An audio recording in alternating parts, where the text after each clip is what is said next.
mes tâches, bienvenue sur ma chaîne YouTube. Coucou Kelly, je suis super contente de te recevoir à la maison pour la première de l'émission Attachante Rencontre. Alors vous devez vous demander qu'est-ce que j'ai encore inventé, toujours un truc avec tâches, mais je voulais vraiment mettre en avant les jolies rencontres que j'avais fait sur Instagram et ça me tenait à cœur de recevoir Kelly à la maison en premier, donc je vous mets son Insta, hein, c'est Kelly B6. Et pourquoi je reçois Kelly aujourd'hui, c'est parce qu'elle a une histoire à nous raconter, donc on va pas commencer par ça. On va d'abord commencer par comment on s'est rencontrés. Tu te rappelles? Oui c'est ça, avant la vidéo, je me disais où est-ce qu'on s'est rencontrés déjà? Alors moi je vais le faire, je le fasse. En fait avec Ellie on fait partie du même collectif, les Nanas de Paname, et il y a 6 mois maintenant, tu avais besoin de personnes pour un shooting, pour une marque, et on s'est retrouvés sur ce shooting à travailler ensemble, et puis après de fil en aiguille on peut dire qu'on a bien sympathisé. Est-ce que du coup pour les gens qui ne te connaissent pas, parce que voilà, si on va sur ton compte Instagram, qu'est-ce qu'on voit? On voit une Kelly comme elle est là, jolie, qui a la pêche, qui sourit tout le temps, qui court tout le temps par monts et par vaux. Qui es-tu? Waouh, on commence fort. On commence fort. Qui je suis eh ben, j'ai 29 ans. Je pense que je vis ma vie à 200%. J'ai une passion pour le travail et j'adore bosser. Donc je pense que vous vous en rendez compte sur les réseaux sociaux. Et on rentre dans le vif du sujet maintenant. Ben, disons que quand on arrive sur ton compte Instagram, ce qu'on voit, c'est que déjà, tu es une nana qui vit pour le sport, qui est à fond dans le sport, à fond pour la boxe, parce que c'est comme ça qu'on voit, enfin, boxe ta vie à fond. C'est quoi le rapport à la boxe pour toi? Est-ce que tu peux nous raconter un petit peu? Moi, je connais l'histoire, mais comment tu t'es mise à la boxe? Bien sûr. Si tu as envie, parce que je sais que c'est un truc un peu perso.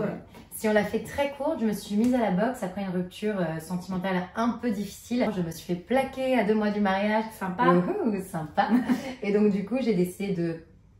Non, j'ai pas décidé, j'ai pété un câble et je suis partie m'installer en Thaïlande. Et là, ça a été une vraie révélation par rapport au sport, par rapport à la boxe et surtout par rapport à moi, parce que je ne me connaissais pas du tout avant.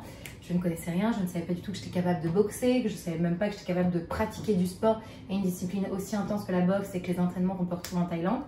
Et ça a été une révélation et c'est vrai qu'aujourd'hui, j'imagine pas ma vie sans le sport. Je suis rentrée de Thaïlande, j'ai surtout eu 1 an de me chercher, tu sais, c'était tellement loin de moi le sport. Moi, j'ai été interdite de sport toute ma vie, donc toute ma vie. Et genre, du jour au lendemain, tu deviens prof, tu te dis waouh. Parce que du coup, enfin, moi je connais ton histoire, mais tu as complètement changé de carrière. Parce que du coup, tu avais expliqué, mais tu n'étais pas du tout dans le sport avant. Et avant d'être avec ce jeune homme charmant, qui sait pas ce qu'il a raté, cela dit, tu faisais quoi comme métier?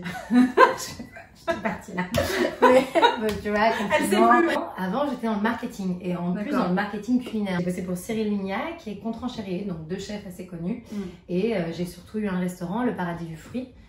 Donc j'étais vraiment que dans la bouffe et pas du tout dans le sport et très loin de donc du coup vraiment ça t'a fait complètement vriller à 180 degrés et tu t'es vraiment mise. Mais est-ce que tu avais une patte au sport? Est-ce que vraiment tu faisais un peu sportif? J'ai interdit du sport, enfin tu vois j'avais même pas EPS, enfin toutes ces conneries, enfin tout le sport de l'école, pardon. C'est pas du tout des conneries.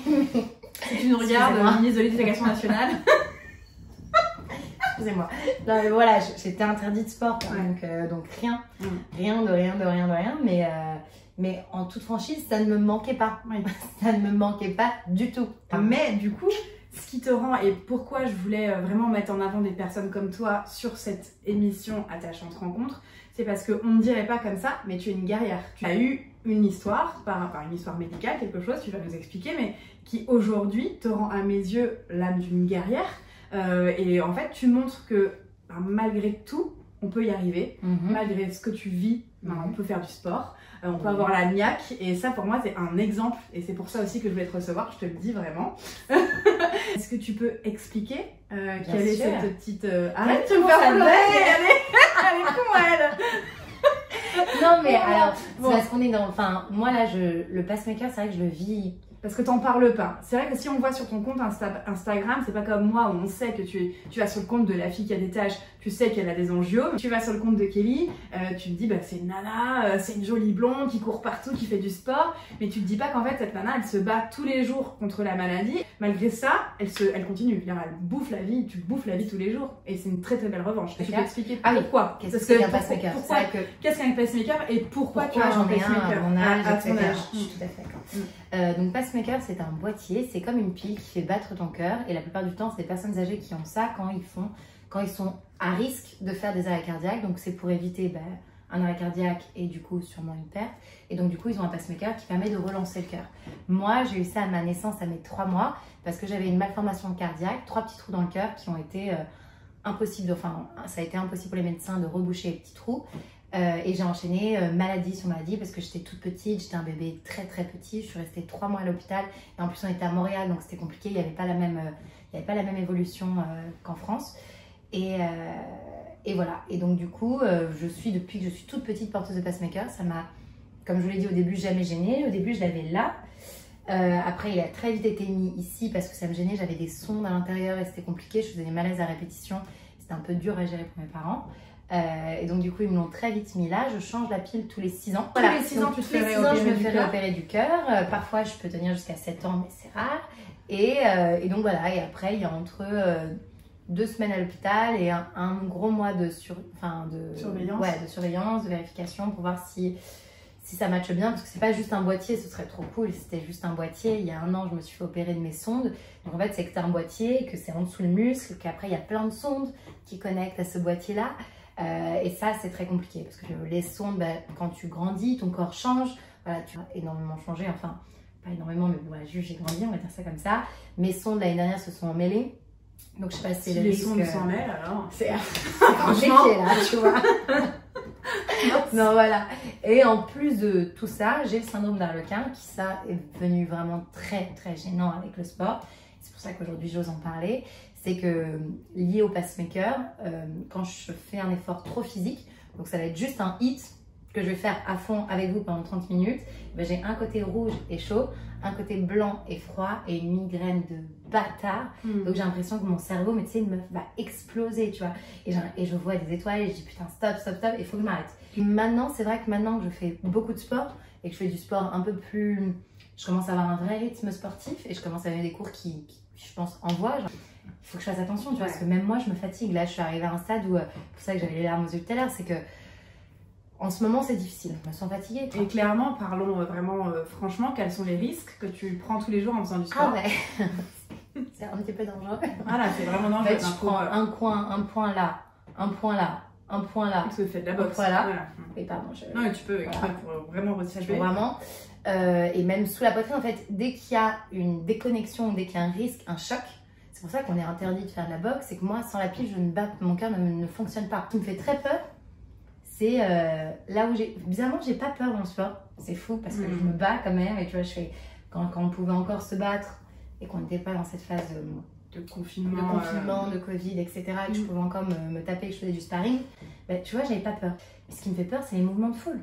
Là, quand il y a des mouvements de foule, donc pas là, maintenant, tout de suite, je sais, là, en ce moment, il n'y en a pas, mais quand il y avait toutes ces phases de manifestation, de gilets jaunes, les mouvements de foule dans les métros, les mecs qui poussent, qui donnent des coups. Parce que mais j'explique bien, si tu prends un coup, ça peut arrêter ta pile. Ah mais clairement, tu meurs. Je meurs direct. Ok. Un gros coup impactant, c'est ciao bella. Ouais, donc en fait, en gros, en réalisant en fait ce rêve, enfin c'était pas un rêve, mais ce défi, tu prends tous les jours le risque. Ouais, entre guillemets. Mais après, moi, ma philosophie de vie, c'est que toi et toi, on prend tous les jours un risque. Oui. Genre, demain, je peux sortir et me faire écraser et voilà, c'est fini. Enfin, demain, je peux être au mauvais endroit au mauvais moment. Donc oui, je suis complètement d'accord avec toi. Mais moi, au-delà de ce risque ultra physique, c'est que ça m'a vraiment fait du bien sur une période. La morale, pas la morale de l'histoire, mais qu'est-ce que tu veux... C'est Boxe ta vie, vraiment. C'est qu'est-ce que tu veux nous montrer par rapport à ça. Si tu peux le faire... Tout le monde peut le faire. Alors, ouais, tu vois, avant je le disais, mais je le disais j'y croyais, mais je me disais, bon, ça va, j'ai pas grand chose, tu vois. Là, je t'ai dit, je suis beaucoup plus fatiguée, donc j'ai pris vraiment conscience, tu vois, j'ai enchaîné des hospitalisations, enfin, là je suis dans un sale mood, mais je pense comme toute personne normale, mais comme je suis un peu plus fragile, je le ressens beaucoup plus. Et j'avoue que là, je dis, putain, mais les gars, si moi je peux boxer... Oui, tout le monde peut le faire. On a parlé tout à l'heure de tes cicatrices, donc si les gens regardent la vidéo, c'est qu'ils ont vu d'ores et déjà les magnifiques photos qu'on a faites ensemble pour illustrer. Ah, mamia. Alors c'était un vrai défi pour Kelly, je suis super fière de toi parce que c'était la première fois qu'elle posait en sous-vêtements. Moi je fais poser toutes mes copines en sous-vêtements, c'est vraiment mon défi et tu as superbement réussi. On a essayé de mettre en avant tes cicatrices. Est-ce que dans l'acceptation de ton corps, c'est quelque chose qui a été compliqué? Est-ce que tu as des conseils à donner aux gens qui nous regardent? Alors moi, quand j'étais très jeune, ouais. Quand j'étais très jeune, la grosse, je la supportais pas du tout, donc je mettais que des cols ronds. Vraiment, j'ai commencé à mettre des décolletés, je pense, à l'âge de... quand j'ai rencontré mon ex. Ok. Ouais, vraiment mon âge où j'ai commencé à en avoir un peu, je m'en foutais, j'étais passée à autre chose, etc. Et je vivais un peu plus souvent moi, mais non, ma scolarité tout le temps, col serré, parce que déjà, puis les enfants sont très méchants. Moi, j'ai été appelée toute ma vie Duracell, Iron Girl, t'es un robot, enfin tu vois, j'ai On aurait fait une belle équipe entre moi et toi, hein, la fille qui a des tâches, Iron Girl.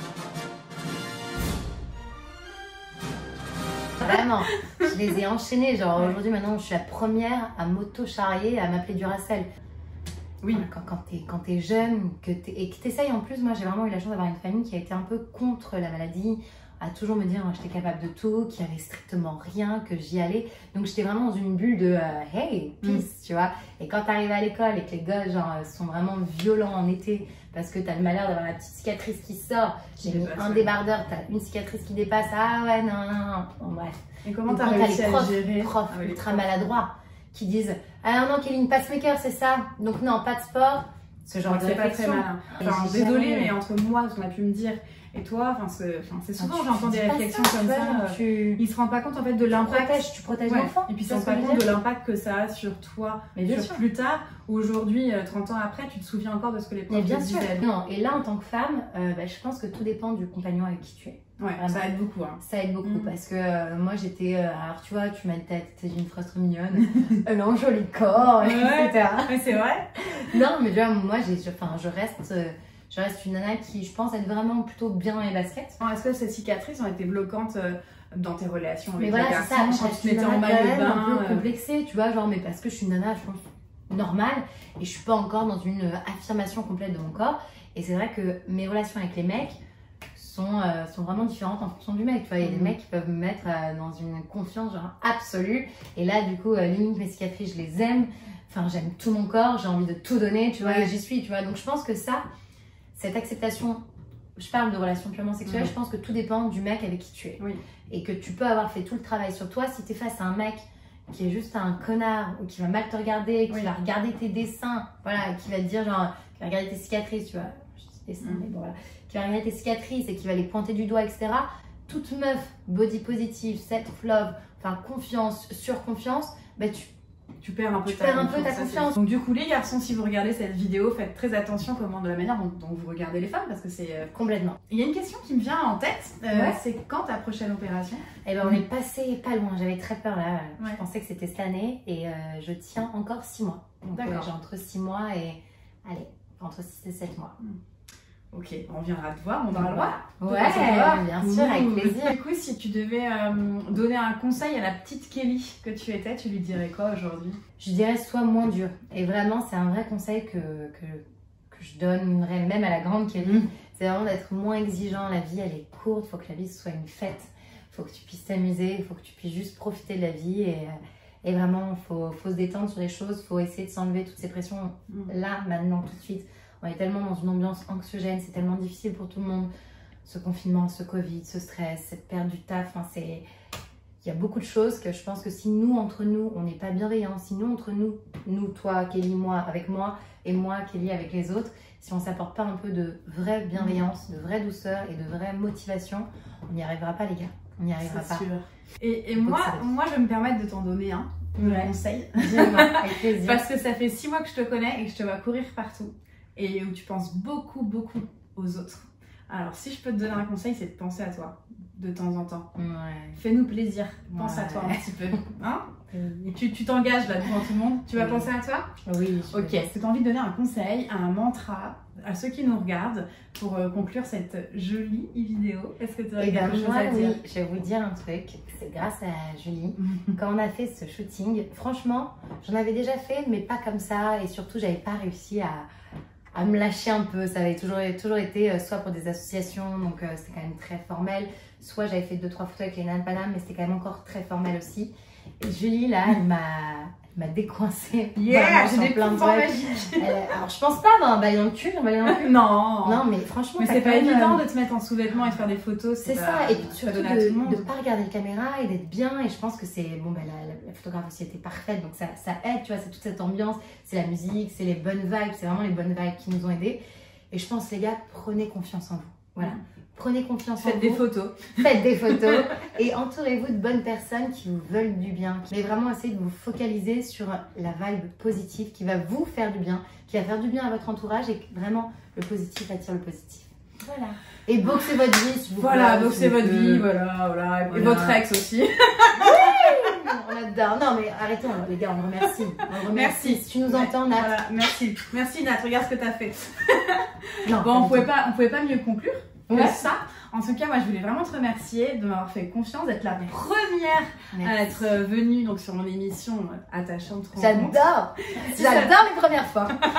Trop bien. C'est vrai que ça me fait vraiment plaisir parce que tu n'en parles pas forcément sur ton compte Instagram et que tu es accepté d'en parler avec moi, ça me touche beaucoup. Si ça vous a plu, on envoie de la force à Kelly, donc on va s'abonner à son compte, on like la vidéo, on s'abonne s'il vous plaît à mon compte pour que je puisse continuer à faire ce genre de format et vous proposer d'autres attachantes, ça veut rien dire, mais d'autres attachantes rencontres en tout cas. Et puis n'oubliez pas, moi comme je vous dis toujours, self love, je vous embrasse mes tâches. À bientôt. Salut.